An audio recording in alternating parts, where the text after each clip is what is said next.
Hello dear students, welcome in ASC starter. Dear students, आपको जो math का paper है ना, उसी के रिगार्डिंग मैं इस वीडियो में आपके लिए चैप्टर 3 से रिलेटेड कुछ इंपॉर्टेंट क्वेश्चन लेकर आया हूँ। ये डीओई ने इश्यू किए हुए हैं, तो ये आपकी काफी हेल्प करेगा। ठीक है, तो यहाँ पर पहला क्वेश्चन बोला गया है कि अगर किसी क्वाड्रिलेटरल में जो एंगल होते हैं ना, उसकी रेशियो 1, 2, 3, 4 दे रखी है, तो सबसे बड़े एंगल की वैल्यू क्या होगी।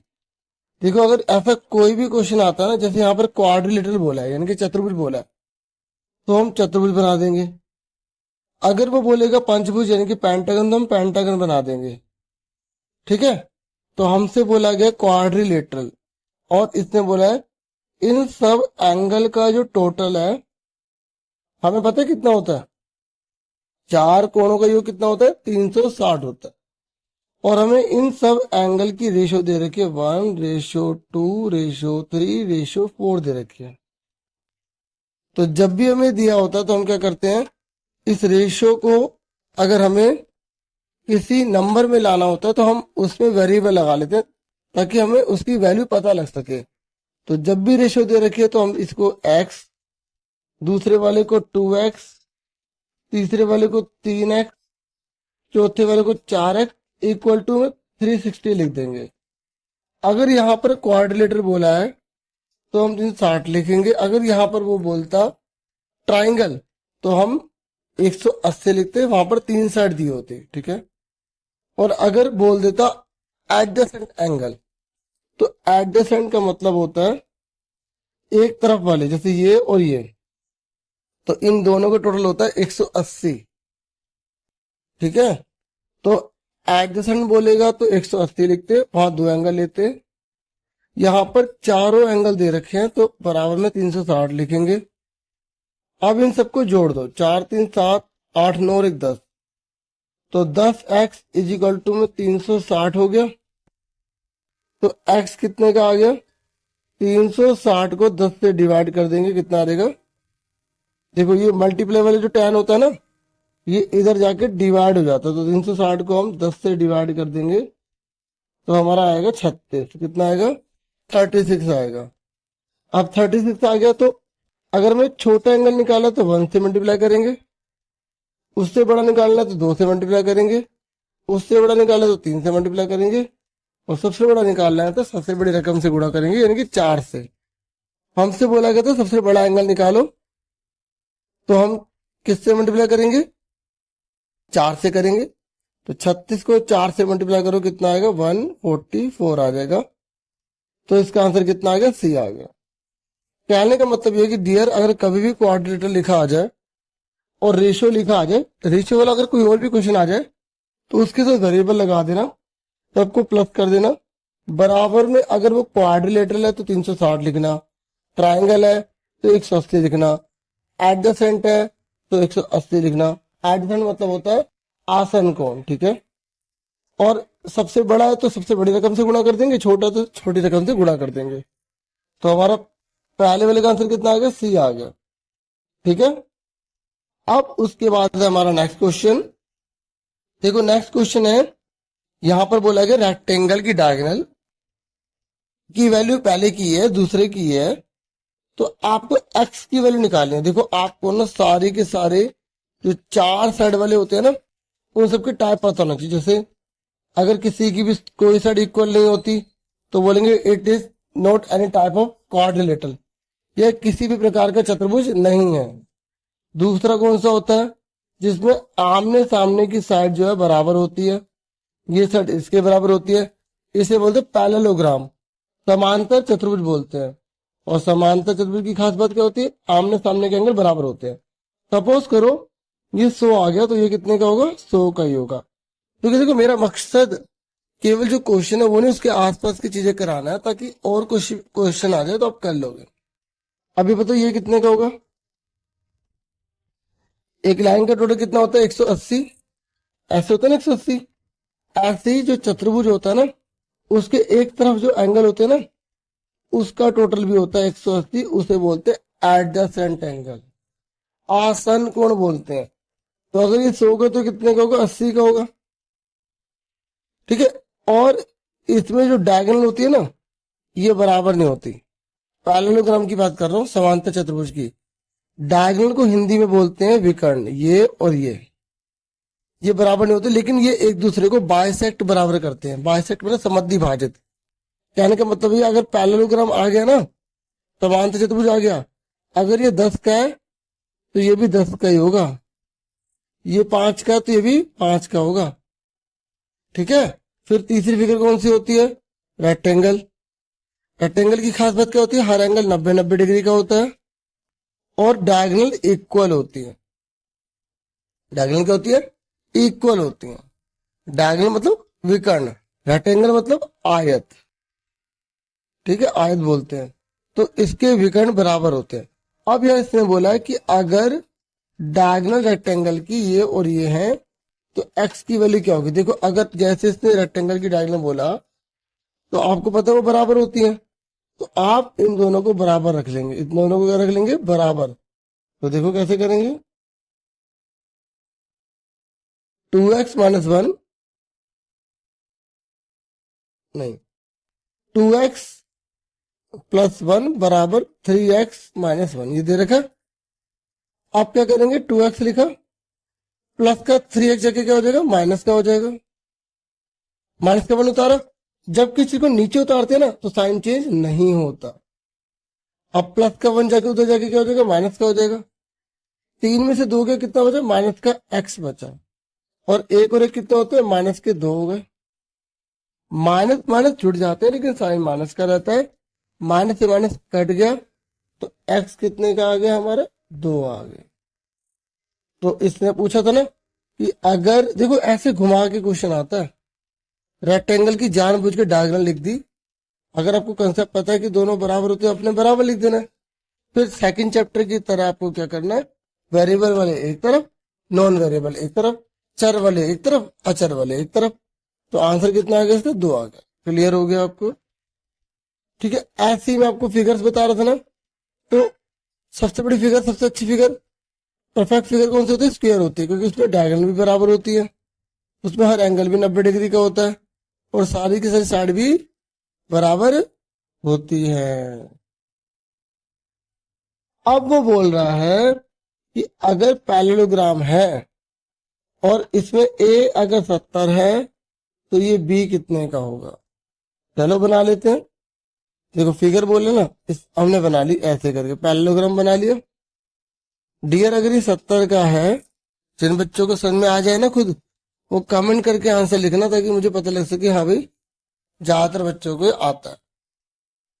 अगर ये 70 का है तो ये कितने का होगा, वो ये पूछ रहा है, बताओ कितने का होगा। और अगर आपको समझ नहीं आ रहा ना कि मान लो इसके अलावा कोई और भी क्वेश्चन आ जाए, आपको समझ नहीं आ रहा कि 180 में से घटाएं या बराबर लिखें, आप खुद सोचो डियर, खुद सोचो। इसका मुंह छोटा, इसका मुंह बड़ा, तो क्या ये दोनों इक्वल हो सकते हैं, नहीं हो सकते ना। इसका मतलब ये हुआ डियर कि ये 180 में से घटाने पर ही आएगा।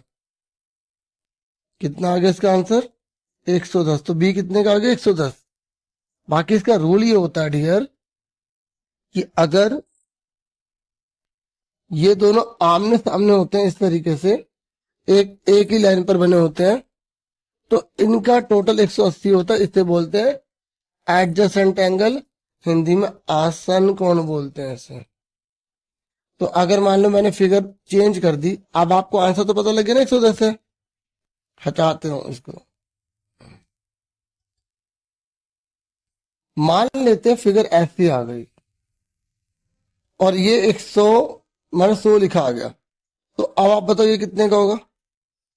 दोनों के दोनों एक ही लाइन पर तो बन रहे हैं, तो ये 100 का तो कितने का होगा, 80 का होगा, क्योंकि एक लाइन पर ये जो बन रहे हैं ना, इसलिए इनका टोटल कितना होता है, 180 होता है। एक तो ये वाला पढ़ा था आपने लीनियर पेयर, अगर ये 70 का तो ये कितने का होगा, 110 का होगा ना। लेकिन अगर पैरेललोग्राम में एक ही लाइन पर दोनों बन रहे हैं तो उसका टोटल भी 180 होता है। उसे आसान कोण कहते हैं, एडजेसेंट एंगल कहते हैं। अब आप डियर बता सकते हो कि ये वाला एंगल कितने का होगा, अगर ये पैरेललोग्राम है तो कितने का होगा ये वाला, ये होगा 80 का है, ठीक है। क्योंकि आमने सामने के जो कोण होते हैं ना पैरेललोग्राम में, उसे बोलते हैं अपोजिट एंगल, और वो क्या होते हैं, इक्वल, वो होते हैं बराबर, ठीक है। तो थर्ड वाले का आंसर कितना आएगा, 110, सेकंड का कितना था बी, और फर्स्ट का कितना था 144, ठीक है। अब ये कह रहा है कि अगर वो रेगुलर पॉलीगन है तो रेगुलर पॉलीगन इनमें से किसको कहा जाता है। देखो आपको अच्छे से पता होना चाहिए कि समबाहुज किसे कहते हैं, जिसकी साइड और एंगल बराबर होते हैं उसको हम रेगुलर पॉलीगन कहते हैं। तो इसमें से कौन सा ऐसा है क्वाड्रिलेटरल जिसकी चारों साइड या तीनों साइड या दोनों साइड जो भी दिया है यहां पर वो भी बराबर और एंगल भी बराबर, तो वो कौन है, स्क्वायर। तो आपको मैं एक चीज एक्स्ट्रा और बता दूं, अगर वो पूछे 3 साइड वाले का नाम बताओ जो रेगुलर पॉलीगन होता है, तो 3 साइड वाले का नाम क्या है, जिसमें एंगल भी बराबर होते हैं और साइड भी बराबर होती है। उस समबाहुज का क्या नाम है, जिसमें भुजाएं बराबर होते हैं, कोण बराबर होते हैं, उसे बोलते हैं समबाहु त्रिभुज, इंग्लिश में बोलते हैं इक्विलेटरल ट्राइंगल। और 4 फिगर वाले का नाम क्या होता है, स्क्वायर, ठीक है। और 5 वाले का क्या नाम होता है, 6 वाले का नाम क्या होता है, 7 वाले का नाम क्या होता है, 8 वाले का नाम क्या होता है। सब में रेगुलर लिखकर उसका नाम बता दो। जैसे अगर 5 है तो आप बोलोगे सम पंचभुज, रेगुलर को हिंदी में सम बोलते हैं, इंग्लिश में क्या बोलेंगे, रेगुलर पेंटागन। 6 वाला तो क्या बोलेंगे, रेगुलर हेक्सागन। 7 वाला तो क्या बोलेंगे, रेगुलर हेप्टागन। हिंदी में क्या बोलेंगे, अगर 6 है तो षटभुज, आगे लगा देंगे सम, सम षटभुज, सम सप्तभुज, सम अष्टभुज, ठीक है। तो अब आगे देखो, तो मैंने आपको फोर्थ भी अच्छे से कंसेप्ट बता दे, इसके आसपास की चीज बता दी कि अगर कोई और आएगा तो आप कर लोगे। ये कह रहा है चतुर्भुज जिसके विकर्ण एक दूसरे पर लंबवत नहीं होते। बताओ ऐसा कौन सा क्वाड्रिलेटरल है जिसमें डायगोनल जो होती है ना वो परपेंडिकुलर नहीं होती। तो देखो आप बना के देख लेना, स्क्वायर बनाया तो इसमें डायगोनल तो 90-90 बना रही है, तो ये तो है। रेक्टेंगल बनाओ, रेक्टेंगल में देखो डायगोनल 90 का बना पा रही है, नहीं, तो इसका आंसर क्या आ गया, रेक्टेंगल आ गया। यानी कि अगर आपसे उल्टा करके पूछ ले कि किस चतुर्भुज में विकर्ण एक दूसरे को 90 डिग्री पे काटते हैं, स्क्वायर में भी, रोम्बस में भी, काट में भी, रेक्टेंगल में नहीं काटते, तो इसका आंसर क्या है, इस वाले का किस में 90 डिग्री नहीं बनेगा, रेक्टेंगल में। रेक्टेंगल में ना यहाँ पे 90 होता है, लेकिन डायगोनल 90 नहीं बनाते। डायगोनल मतलब ये जो कोनों को मिलाने वाली रेखा होती है ना उसे विकर्ण कहते हैं, उसे डायगोनल कहते हैं। ये कह रहा है काट की 2 प्रॉपर्टीज बताओ। देखो ऐसा ही क्वेश्चन आपसे रेक्टेंगल की 2 प्रॉपर्टीज पूछ सकता है, ठीक है, आपसे स्क्वायर की 2 प्रॉपर्टीज पूछ सकता है। तो थर्ड चैप्टर के लास्ट पेजेस पे देखोगे उसमें सबकी प्रॉपर्टीज लिखी है। तो आप सिंपल सी बात है, एक प्रॉपर्टी तो हमें यही मिल गई कि जो डायगोनल होती है एक दूसरे को 90 डिग्री पे काटती है, ठीक है। आप लिख देना diagonal of kite are perpendicular to each other. दूसरी आप ये बता सकते हो diagonal of a kite bisect each other. Hindi में आपको मैं दिखा भी देता हूं, देखो ये लिखा। तो आप थर्ड चैप्टर ओपन करेंगे ना आपको सबकी प्रॉपर्टीज मिल जाएगी, और एक क्वेश्चन प्रॉपर्टीज पर आने वाला है, ये आपको सारी याद कर लेनी है, ठीक है, सारी की सारी कर लेना। मैं आपको बुक में से दिखा रहा हूं ताकि आपको ये रहे कि हाँ भाई अच्छे से बता रहा हूं, ठीक है। अब हम 7वां क्वेश्चन करेंगे। यहां पर बोला गया आपको ट्रू या फॉल्स बताना है, ठीक है। तो यहाँ पहला है कि all squares are not parallelogram. अगर जितने भी सारे स्क्वायर्स होते हैं उनको हम पैरेललोग्राम नहीं कह सकते। देखिए स्क्वायर तो एक परफेक्ट फिगर होती है ना, तो उसको तो हम सब कुछ कह सकते हैं, जितने भी सारे स्क्वायर्स है ना उन सबको हम पैरेललोग्राम कह सकते हैं, लेकिन जितने भी सारे पैरेललोग्राम है उन सबको हम स्क्वायर नहीं कह सकते। तो इसका आंसर क्या आ जाएगा, फॉल्स, ठीक है। नेक्स्ट है ऑल स्क्वायर्स आर ट्रेपीजियम। अगर जितने भी सब स्क्वायर होते हैं उन सबको हम ट्रेपीजियम कह सकते हैं। हाँ क्योंकि स्क्वायर जो है ना उसको हम सब कुछ कह सकते हैं, जितने भी स्क्वायर है ना, क्योंकि स्क्वायर के अंदर सभी की क्वालिटीज होती है। ट्रेपीजियम के लिए सिर्फ क्या चाहिए होता है, आमने सामने की एक साइड पैरेलल चाहिए होती है। तो स्क्वायर में तो ये चीज होती है, आमने सामने की साइड पैरेलल होती है, पैरेलल मतलब समांतर जो एक दूसरे को काटती नहीं है, तो ये ट्रू है। फिर कह रहे ऑल काइट्स आर रोम्बस। देखो काइट्स में क्या है कि चारों साइड्स इक्वल नहीं होती, तो ये कह रहे जितने भी काइट्स है सारी की सारी काइट्स रोम्बस है, नहीं ना, हो सकता है एक आधी ऐसी काइट हो जिसमें सब साइड इक्वल, लेकिन सारी काइट्स में कैसे सारी साइड इक्वल हो सकते, तो ये क्या है, फॉल्स। ठीक है, क्लियर हो गया। फिर नेक्स्ट है, ये कह रहा है कि अगर पैरेललोग्राम है और उसकी दो अपोजिट एंगल, देख लो अपोजिट एंगल ये दोनों हैं, तो एंगल की वैल्यू कितनी होगी। देखो मैंने आपको अभी बताया था, जो पैरेललोग्राम होता है उसमें आमने सामने के एंगल इक्वल होते हैं। क्या होते हैं, इक्वल होते हैं। तो फिर इसको हम कैसे सॉल्व करेंगे, हम करेंगे ऐसे,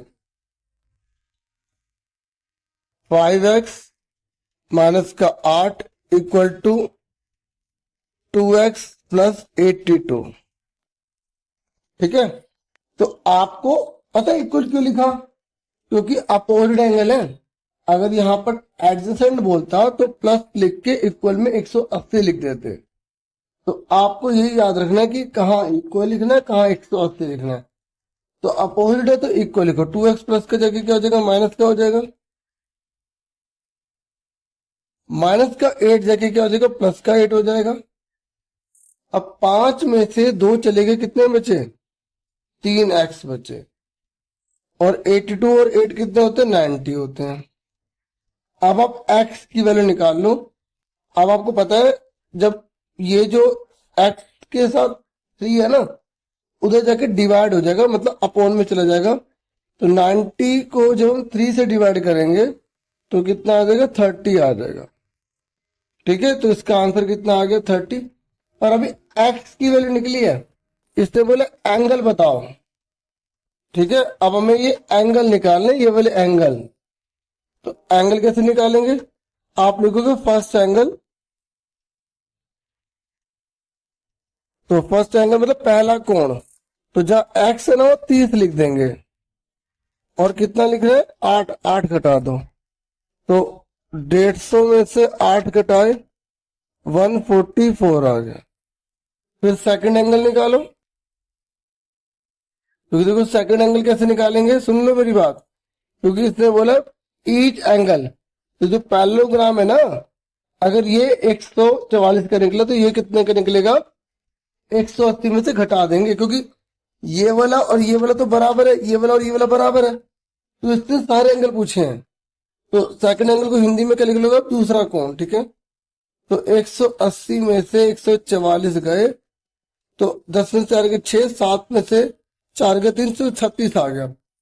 ठीक है, तो कहने का मतलब है कि फर्स्ट एंगल बराबर थर्ड एंगल बराबर, क्योंकि फर्स्ट थर्ड के बराबर होगा इक्वल टू में 144, और सेकंड और फोर्थ बराबर होंगे, कितना आएगा, 36। ठीक है, समझ में आ गया। तो आप इस तरीके से करेंगे। ठीक है, फिर नेक्स्ट क्वेश्चन है, ये कह रहे किन चतुर्भुजों के विकर्ण एक दूसरे को समद्विभाजित करते हैं। मतलब कौन सा ऐसा क्वाड्रिलेटरल है जिसमें डायगोनल जो है वो बाइसेक्ट होती हैं, बराबर होती हैं। मतलब ये वाला हिस्सा इसके बराबर, ये वाला हिस्सा इसके बराबर होता है, तो कौन सा है, तो आप रेक्टेंगल लिख देंगे, हिंदी में आयत लिख देंगे। ठीक है, फिर दूसरे नंबर पे आप लिख देंगे स्क्वायर, हिंदी में वर्ग। आप तीसरे नंबर लिख देंगे पैरेललोग्राम।